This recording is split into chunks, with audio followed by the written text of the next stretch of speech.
Hey guys, it's your girl Kizzy Rock, and yes, Kizzy Rock is my birth given name. Guys, I'm going to introduce you to the young lady who created that portrait for me that you guys love so much, as well as why I could not leave Lake Charles. I now have my answer. So as always, I'm going to place the phone down because sometimes, again, when you're trying to focus on a message or a spirit, Satan will kind of have you too much in your own head about the physical, and then it distracts from the conversation. So I'm going to introduce you to you guys. I told you she's a beautiful girl. I'm going to also show you the portrait. I showed you the picture of it, but I have the actual portrait, and it's even more deeper than I initially thought. So I'm going to turn the camera on her. She'll introduce herself, and then I'm going to sit the phone down. All right, you guys are ready? All right. Hello, how are you guys? My name's Krista. I am the artist of the painting, and I'm so thankful to be on you guys' show and just to share my personal experience with Miss Kizzy, and just chop it up like some good old girls. Yeah, she's going to be starting a channel soon. We're claiming that for you. And so I'm sure a lot of you guys will follow her as well as even request a painting. So we're going to have a conversation. We're going to start about, I kind of gave you guys a brief idea on how we met, but I feel like because we're both here now in the flesh, it will just make it more realistic. So I'm going to sit the phone down just for a minute.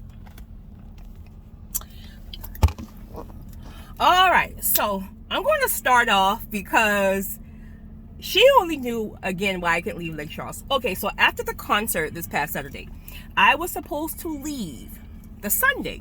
So when I got outside and walked Tippy, my dog, and I started to connect spiritually, I just kept hearing the Holy Spirit tell me, you're not leaving. And I'm like, what do you mean? I'm already packed? What do you mean, right?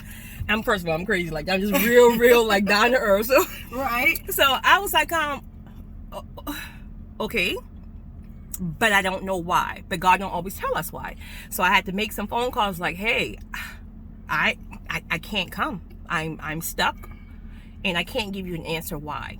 And the thing about it is, sometimes when God uses you, most people will not. They will think you're crazy because they can't. They won't receive what you receive. And I'm like, listen, all I can do is tell you I can't leave. I don't know yet. So anyway, I was telling you guys I went to the store and I forgot to get cash back, which I normally have. I got instructed, very convicted, I should say, by the Holy Spirit to get this cash back.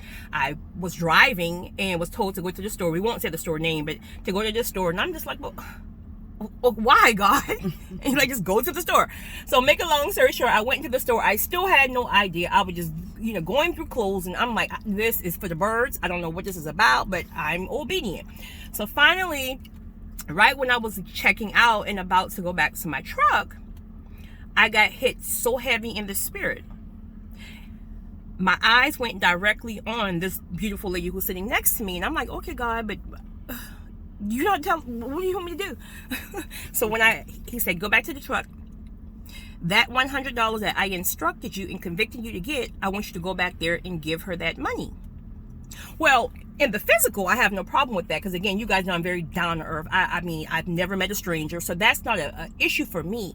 But sometimes there's also that question about how will that other person receive it, right?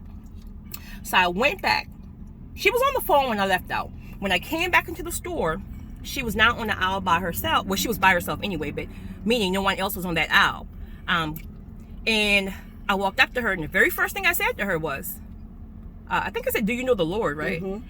That's not me. I'm not that girl. I'm the girl that, I'm not a Bible thumping girl or a girl like, do you know the Lord? Do you know the Lord? That's just not who I am. But when I feel that heaviness in my spirit, and whatever God tells me to say, I'm so obedient that I say it.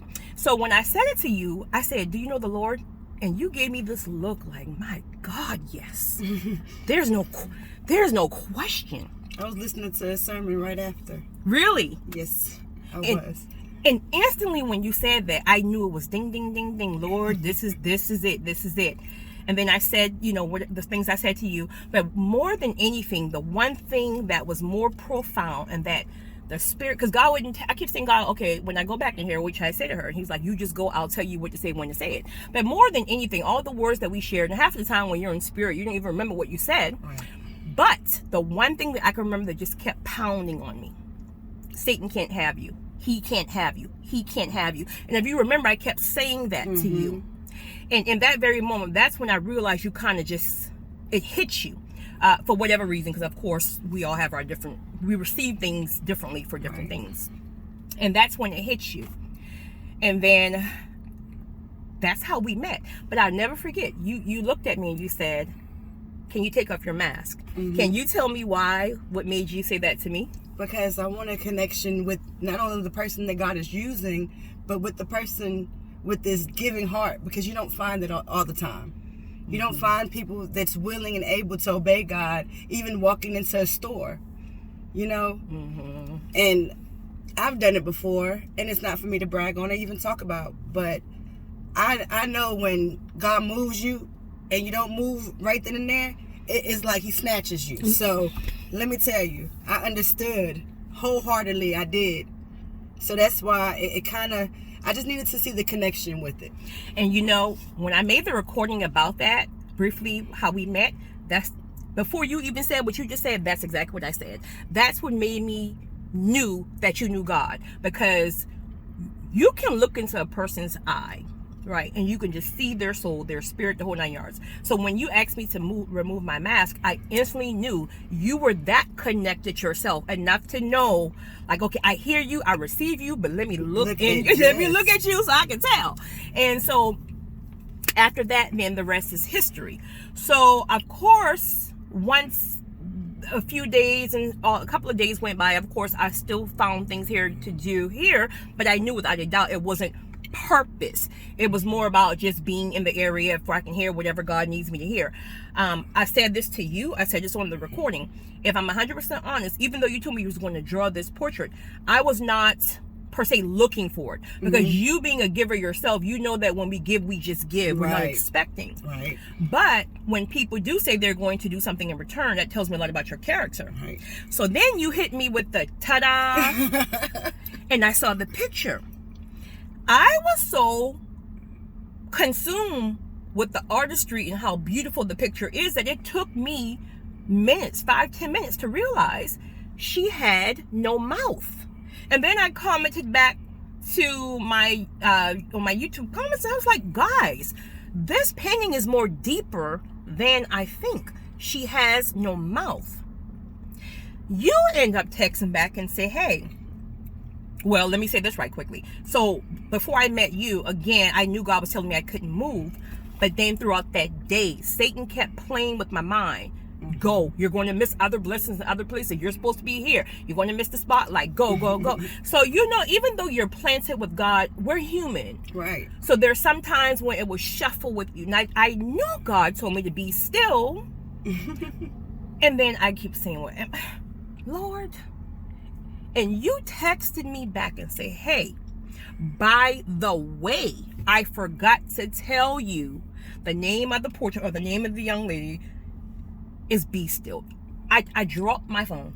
I dropped my phone. I said, God is so amazing. Yes, he is. He loves us so much that when we keep doubting, we keep asking God, give me confirmation. We'll ask 30,000 times, give me confirmation, give me confirmation. He will keep giving us confirmations over and over, but he used you to let me know that he was telling me to be still. And that's why I am here. Now, I got conviction to leave now. I got conviction to leave now. I got my photo and we're connected. Yes. For a lifetime. Now, I did jot down just a couple of things, I'm sorry, that I pulled just through our text message. You said to me, I think I sent you a picture, maybe the concert or something. You told me I was beautiful. And I responded back to you. I said, thank you. I said, you're just as beautiful. Do you believe you're beautiful? I went through my spurts of being confident and, you know, where I feel like my life and my appearance was all in line. And sometimes I feel like when I'm going through things, it shows. So, yes, it kind of taints my confidence. But for the most part, I know I'm more beautiful on the inside than on the outside, because that's where I feel like I judge character anyway. Absolutely. I agree with you. My face doesn't mean anything. It's just a shell. It's a shell. And I asked you that because, again, when you're connected, you can feel, again, a person's spirit. And I feel like you and I have a lot of similar things. I felt that very early on. And even though I hear as well, I'm beautiful all the time. And again, I'm not someone going to sit here and lie and say, well, I walk with low self-esteem. But like yourself, there are days where I might get the compliment and I'm just like, I mean, I'm just like, oof. Right. I'm like, I don't know what y'all, right. So what you just said is so profound, because I always tell my subscribers, your confidence is going to come from being aligned, your purpose and your calling. Once you get that foundation planted and solid in that area, then that's where your confidence comes. You can't put confidence on. Right. You just can't. And this is why you can have the most beautiful girl who is walking around with self-esteem to the floor. Or empty. Empty. There you go. Absolutely. So I just wanted to ask you that, because that happens a lot to me when people will say, well, you're beautiful. And I say, sis, you're beautiful back. And then they're like, eh. And I'm like, as people, we do this. I do the same thing. Like, oh, well, I'm feeling bloated today. Right. Or, oh, but you are beautiful, sis. Thank you. You are. You are too. Thank you. I can't describe the type of person that I feel that you are. You are a very high-strung and loving and caring and nurturing person. And I feel every bit of it. Thank you, sis. And, like sometimes this just came over me. Sometimes life will get in the way. Sometimes everything else will be put to the side and life still goes. Yes. Oh, I just received that. But sometimes it doesn't even matter what the scenery is. It's the details that make the bigger picture. So broken can't fix broken. Listen, so don't ever. Listen, I know you don't know me, but I know I have this strong presence, but I'm extremely sensitive and emotional. So when I start crying up in here, I am too. Then just know, I was telling you, they know, my subscribers know, that I found a homeless guy. I was telling you about this right before Christmas. Stage 4 cancer. Literally halfway frozen to death, sleeping behind a Rite Aid. I currently now, he's still in the hotel actually, so I'm paying weekly, $500 weekly. Anybody in their right mind, including some individuals who I know, they think I'm insane. But when I tell you this man has found God, when I tell you this man has got his life back together with God. And all he needed was a chance. And you know what? I just spoke to somebody about the same topic. They were saying how people, the police jury paid for a whole bunch of homeless people's nights at hotels, being that it was the free storm. And a friend of mine was pretty much saying, well, they should have just gave me the money. But you have a place to live, sir.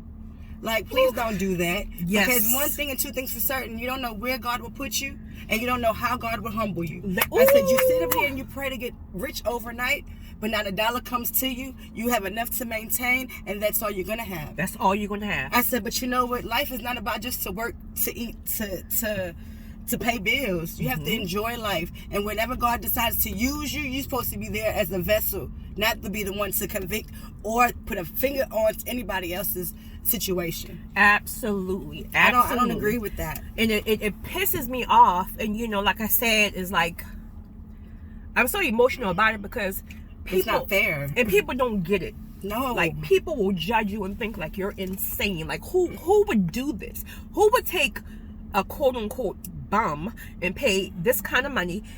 And when you see the after effects, to see that this man has now given his life back to God, knowing he's on his way out, right? How can you deny that, or not even feel like anything is, you didn't make an effect on somebody else? To me, I've given my jacket off my back to people that didn't have it. I believe it. Off my back, and I didn't think nothing about it. It might have been my favorite jacket, but material things you can't take with you. And you see how God turned right around and had me to bless you. And let me tell you, sis, this is just the beginning now. I'm gonna be honest with you, right? Your girl, I'm very humble up over here, but I got some power in some powerful areas. Yes, ma'am. And I'm telling you, in this season, what God is doing is he is aligning kingdom relationships, right? Of course, kingdom marriages and partnerships, things like that, but he's also aligning kingdom relationships. Yes. It's all about bringing people together where we can reach more. How in the world, out of everybody in the world, I end up meeting you and vice versa?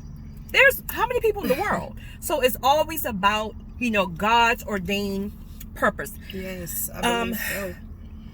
He's very strategic, and he people don't understand that we have predestinies, and everything that we're supposed to be doing, he put us up to the test plenty of times. Sometimes he'll whisper something in our ear, and if we answer, or if we respond, or if we move as quick as he would like us to, then that's a plus. But when you shun your ears off to him, then guess what? He's not going to stop trying. He's not going to stop trying. And I've been there. And that's why I've been homeless, helpless, busted and disgusted. And I've come a long way. I'm 35 years old. And there's nothing else that I'd rather do than brag on God. Yes. Yes. And people look at me like I'm crazy because the conversation's always, let me tell you what God did for me. Let me tell you what God did for me. And they're like, all right, Krista, let's not go there. But we're going there. We're going there, right? If I'm telling you my testimony, you might hear something. I said, you don't have to take everything with you.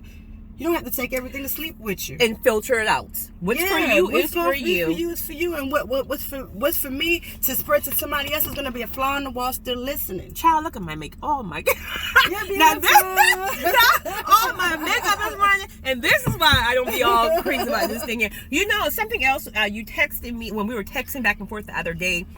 And, when I was telling you about the YouTube and this and how I wanted to interview you, and you had said something to the effect of how you felt you was very emotional and felt like childlike and almost like breaking down.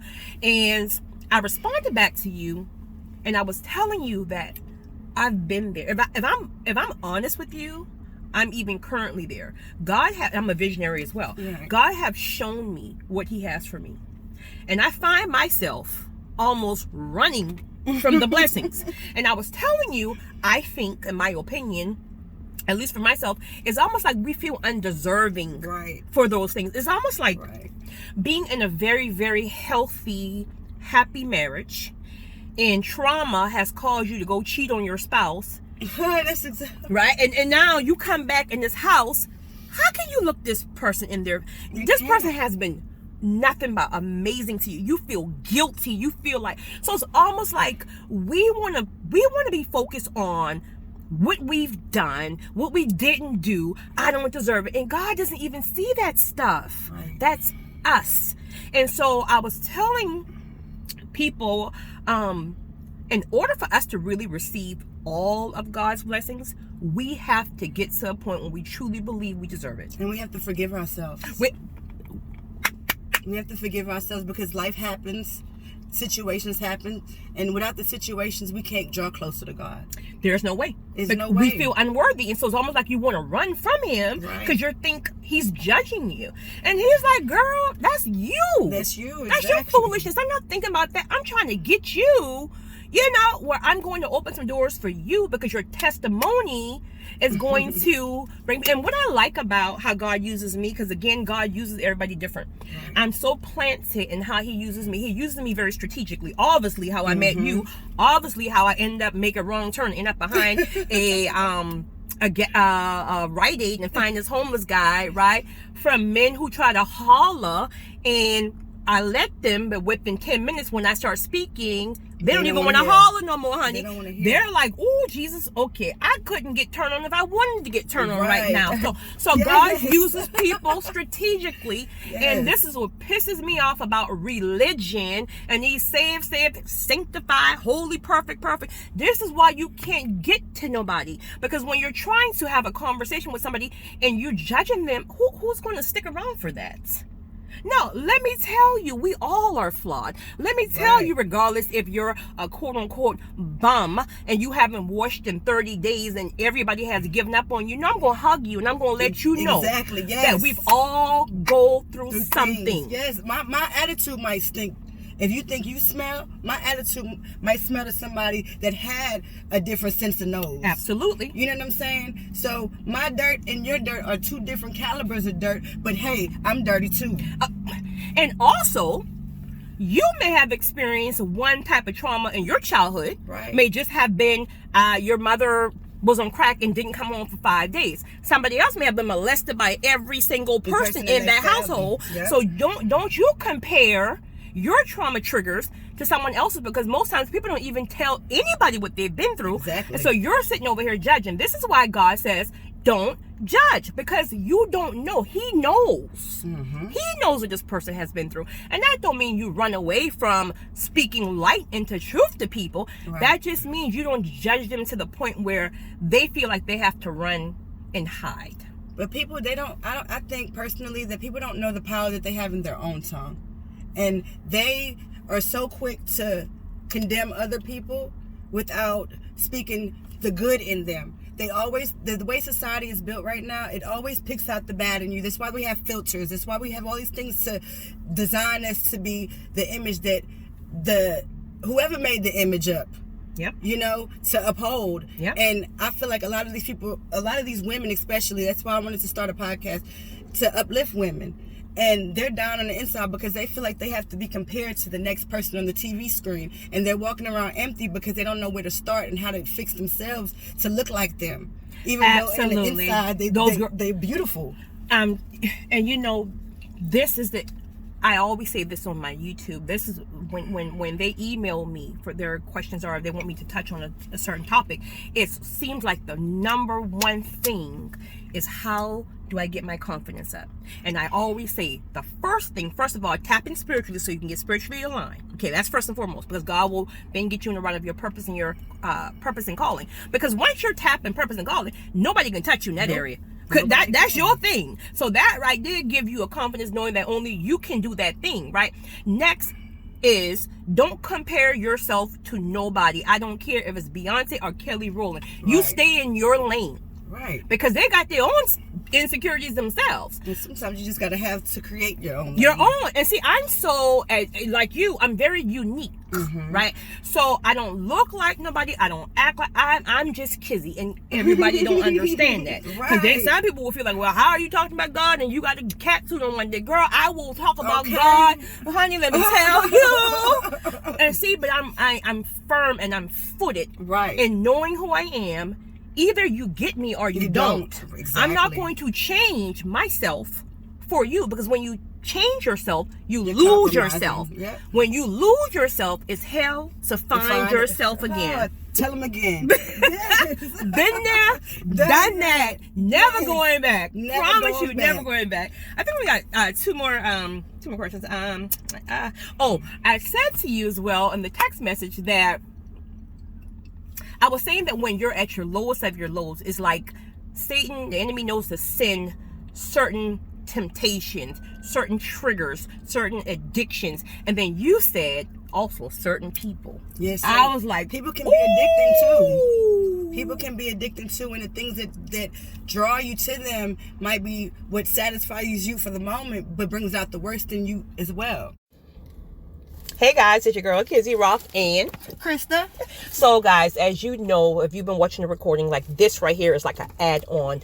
Listen, Satan is so busy. We were literally in the middle of, the meat of that conversation, and boom, because I wasn't looking at the phone, it literally stopped at like 23 minutes. But either which way, let me see how good God is, because God will always have like a, like it's like the weapon may form, but it will not prosper. It will not prosper. There's always something. So I had dropped her off to work and left. Just to find out, she called me back and decided, they didn't need her. I guess things are slow, whatever. And instantly when she called, I was just like, okay, I'm going to go by. And she said she had bought me some things. I said, I'm going to go by there. But then as I was driving, God put it in my spirit. Listen, there are some topics that I want you to talk on. Because like Krista said, maybe where it stopped in the recording is Krista, right? Krista. That was just for me and her. But then God placed it in my spirit that when she got back in the truck with me now, he wanted me to talk on two things. That's what I got in my spirit. It was spiritual soul ties, as well as healing. But then and we're going to talk about that, right, really briefly. But then she said something as I was sitting here, and I forgot how we even got on that topic. But it was something that I forgot to mention in my notes when I was talking to her earlier. Here's the thing. When God sends people to you as a blessing, or he just wants you guys to connect, Satan is so tricky. And this can even be in relationships when God sends like your kingdom partners. You will be looking at people's side eye almost like it's too good to be true. Right. What do you want from me? Let me pray on this thing 9 times because this don't seem natural. And so if you're not careful, you can block or run the very same people away from you that God is using to bless you, because we're unhealed and trauma triggers and all that thing. Then you said something just now about that. And I said, well, wait a minute. I want to add that in. I think, what did you say? Oh, you said, or it can be you. It can be you. Blocking your own. Because the way that I look at it, it's very neutral grounds as far as accepting certain spiritual gifts and people into your life. And certain people will make you paranoid because they're so blindsided with the impression of who God supposedly sent them in that form to you. But the whole time it's deception. Very much true. And this is why I tell people too, you have to be very careful. Let me make sure who you exchange energies with. Who you're praying. You got to be careful of touching people, even when you feel like you need to pray for someone, or like you feel that rush to pray for somebody. Take a moment, right? Test the spirit, because you can't be touching up on people and exchanging things all jump on you, and everybody does not have the same intentions, and some people might pray for you and pray on you. Absolutely. And that's where the religion and child of Christ, that's where the line draws, because so many people are misconstrued of that aspect of it, because they know of all this different demonic spirits and everything else. Some people would try to put the wrong information in your ear to make you sway away from God. There's some people here that would make the Bible seem so convincing to you. And if you don't go back to a scripture or go back to a reference, they can make it seem like that was in the Bible, but the whole time that they're designing their own to make them be their God. Like we were talking about earlier, how we were saying we're more spirit-led. I've had people to send me certain scriptures or whatever, and now that I'm so aligned, I receive it completely different now than the way they try to teach it.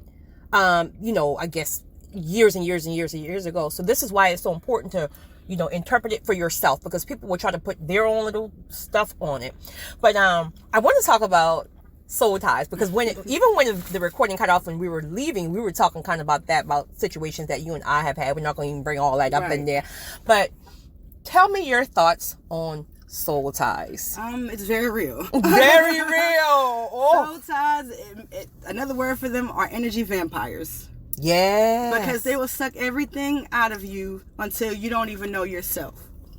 And the crazy part about it is, it's such a thing nowadays, because so many people are harboring so many ill intentions that they don't even know that they possess this, and they're altering somebody that had maybe once a good heart, and they don't even understand how traumatic that can be. And I was saying earlier, which we missed on the last recording, that when it comes down to breaking soul ties, I believe personally it has to be done in the spiritual realm. Soul ties as well as narcissists. I mean, we can talk about that too. Thing. All that stuff has to be broken in the spiritual realm, because the flesh is too weak to even fight. When you have a soul tie, I mean, it's like you everything in you can know you want to leave this person. Yes, but it's so hard, because they give you the impression that feel good for the moment, and you crave them. Yes, it's like you crave them. Like I said, this is something that is very traumatic mentally, and you have to pray for mental strength. Yes. Because regardless of what, a person can sell water to a well and rocks to a beach.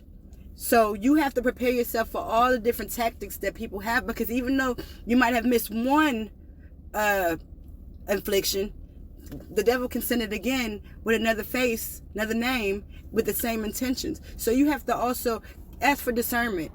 And and actually that's how we got on this particular topic on the recording that we lost.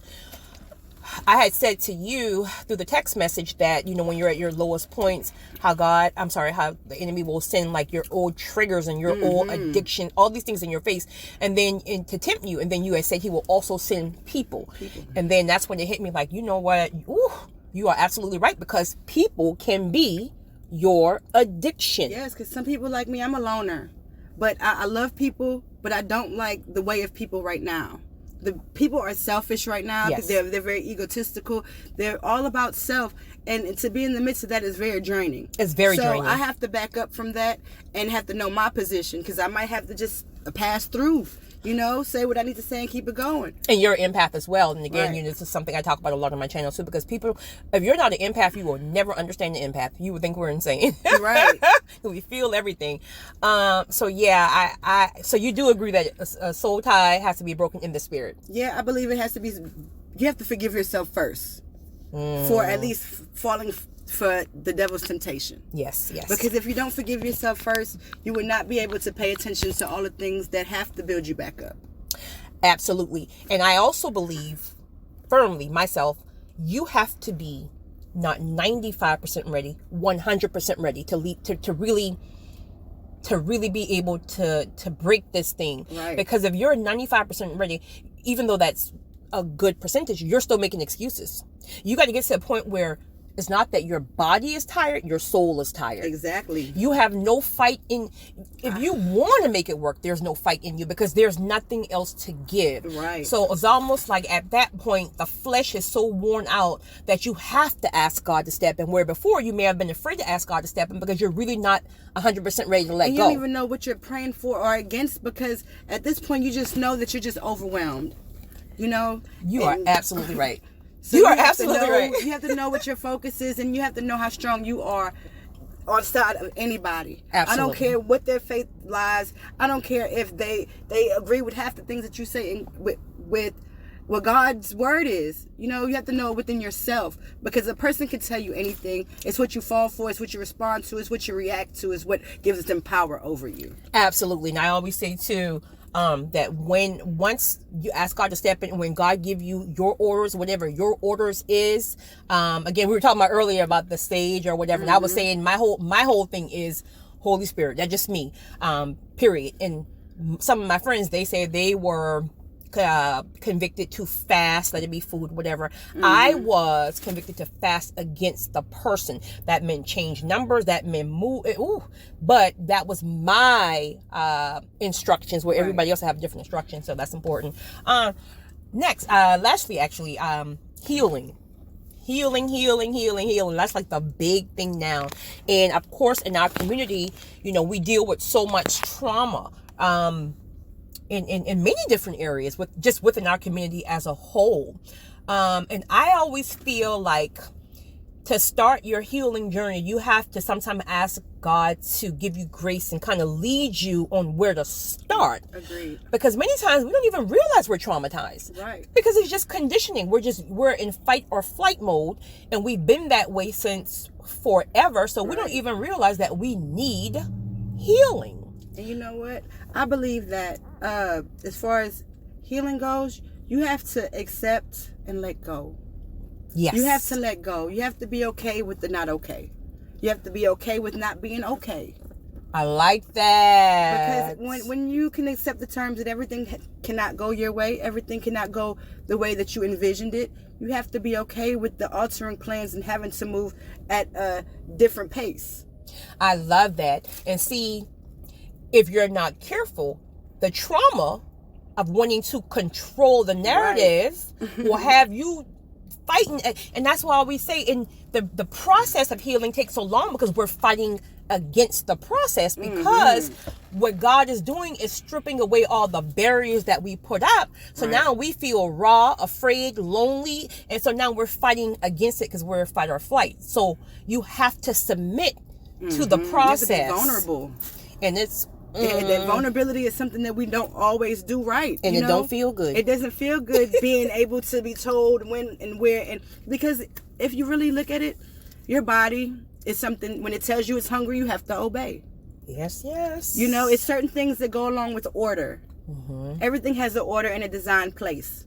Yes. So you have to find out your balance within around your surroundings, the people, places, and things, and as well as yourself. And because a lot of times people don't really notice that you are a reflection of your company. Absolutely. So the things that you might be overlooking and pointing out in somebody else, you have to check you first. You have to check you first. And I always say, people would rather judge you because then they don't have to look at their own flaws. Right. It's easier for them to miss their own flaws if they're focused on you. That's why I don't let anybody come judge or try to bring their opinions on me. Right. Because when you do that, that's letting me know that you're not even tapped into who you are. Because when I look at your life, you're just as screwed up as anybody else. So you can't speak into my life, you know? And so that's why, what causes the healing to be, you know, strenuous and ongoing, because people don't know how to let things go and stay in their lane. stay in their lane. Just stay in your lane. And that's why it's so important for the individual to be so grounded that when someone tries to swerve in your lane, it wouldn't even faze you. Right. You're going to just say, God bless you, have a Thank great you for day. the company, but it's time to swerve off. There you go, right? And you have to mean that. And that's where I am currently in my life. And I'm finally at a place, too, where I'm in my life where I think it's important for everyone to get to the point to understand that we will never have it all figured out. Never. Until we meet Jesus, we will never. And I think we have to get to a place where, like you said earlier, we have to be okay with not being perfect, okay with knowing that we are flawed, right? It's about finding the individuals who you can be honest about your flaws, and then you both can put it on the table to say, okay, is this a deal breaker or not? If it's not, then rather than try to change people, of course you love on people and you hope for them to be the best version of them that you want them to be, but everybody is not on your time. Absolutely. And who are we to change it? We can barely change ourselves. Right. And we're sitting here focusing all like energy on changing others. So I'm just glad we're able to address that. And then the one thing that I love that was not recorded in the last one, when we were texting last, and the last thing you said to me yesterday was, you're just what the doctor ordered. Listen, I told you, like, I'm really like weird like that. Like, it's a small thing, like these little gifts you brought for me from your you're at the mall. I'm moved by things like that. So I'm grateful. I'm so honored that we were able to meet again. This will be a lifelong friendship. Yes. Is there anything, and you guys will be seeing her again really soon too, but is there anything that you want to say that your spirit is feeling led or convicted to share with individuals on this big page? We're all like family. Bunch of empaths too. Well, it was a great pleasure on being on the show today, and, you know, exchanging ideas and really opening my mind up to situations that I didn't even know that was so moved in my life. It moves me, as well as I didn't know how much it hit home. It hits home in a different level. And, you know, we all struggle with things behind closed doors. We all have that silent cry. But, you know, the silent cries that I cry is the ones that empower me. Yeah. Because those are the strengthening tears, because nobody sees that. Nobody's experiencing my hurt. And nobody can manage my hurt but me. But we have to know that we can't control, like you said, everything around us. We can't control. Sometimes we have to just woosah, blow the candle out, and, you know, keep it moving. Just keep trusting God. Keep trusting God, because that's all we have. We're moving in love. Moving in love. And obedience. And planting good seeds, and you know, and not waiting for the reaping, but waiting for your moment. Because everything is a moment. Everything is a moment. Due season. Everything is a moment. Yeah. All right, guys. So stay woke. Stay woke. There you go. All right, guys. So it's your girl, Kizzy Rock, and Krista. You guys tap in.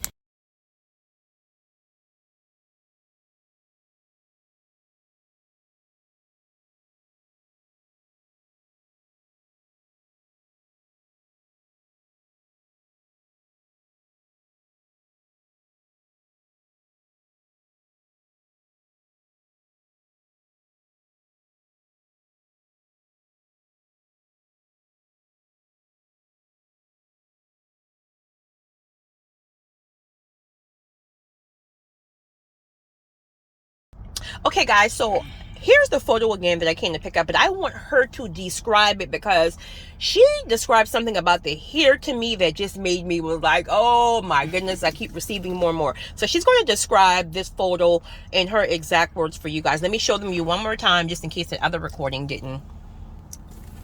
Hello. Okay, so all right, so you can use your words to describe the photo. Before I painted this, I actually prayed. I said, Lord, how am I gonna give this lady a gift and I don't even know her? And you know, for over one canvas, I painted 1,000 times, coming with 1,000 different pictures, but whatever sticks, it's meant to be. So this right here, the hair, is all different colors because that's the calamity in our minds. Sometimes we have to slow it down and we have to close our eyes and don't say a word. My God. And sometimes, like, her body language is like she's holding her arm back because sometimes you want to just go ahead the gut, but you know, she's fighting herself. You know what? So she's holding her own arm down so she would obey and be still. This is so deep. I admire people who, you know, because again, God uses all of us differently. So you were telling me that you, before you paint, you ask God to, how do you connect spiritually before you start your painting? Me, I put on a sermon, I put on meditation music, whatever comes to my heart, because sometimes I would have aspiring idea, and I'm like, Lord, why I keep getting drawn to elephants? Why am I drawn to elephants? Elephants are symbols of wisdom. So I feel like everything that I've painted as of yet, it is always connected to what my process of growing is. And regardless if it connects with other people, it also has something that plays a part in my life as well. It's like an answer to my question that I asked God. And not even realizing it, you know, that's the answer right there. I have the answer. Wow. So when you started painting for me, did you feel like he was telling you to tell me to be still? Yes. Wow. Because I seen when you came in, and it was like I felt the anxiety. I felt the wanting, but the uncomfortableness, and just like when you hugged me, I felt it. I'm an empath. I am too. So I felt it, and like when you ran out of there, and before I even knew it, I said she moves fast. Oh my God. Sometimes you just miss the details, and that's what I'm learning now, being an artist. The picture is not a picture without the smallest details. Without a leaf on a tree, you might not identify a tree. You know what? You are just deep, sis. Well, I'm glad you bring, because I, you know, again, when I first saw it, I was more focused on the beauty of the painting. And then again, a few minutes later, I reckoned, I was like, oh my God, she has no mouth. That's God telling me to shut up. Right? So that's just you too. That's you, because I didn't see your mouth at first too. You know what? And then when you described the hair to me just now, and I was like, it keeps going on and on and on, and even her holding wanting herself back. This is amazing. She's like fighting herself, like, no, I can't do it. She told me to stay still, like a kid. Honey, and if that ain't me, God had to literally wrap his arms and make me stay still. Because absolutely. And ironically, the meaning of Kizzy is be still. Really? I don't know what my parents were thinking about that. Your name. It's literally be. I tell my dad was like, I don't know what we were thinking about when we named you that, but you're the complete opposite. And mine is follower of Christ. Really? Wow. Well, guys, I'm going to turn the recording off. I wanted her to really break it down, because this is I'm going to cherish this for the rest of my life. It is absolutely amazing. So again, you see how I tell you guys, when God calls you to be obedient to something, he will then in turn use that person many times to bless you back in a complete opposite way. So I know without a doubt now, I do have to be intentional about being still. He has me in this place right now that is probably the most still place I've ever been in this area. I love it. It's peaceful, it's zenful, and I'm gonna be still. Okay, guys.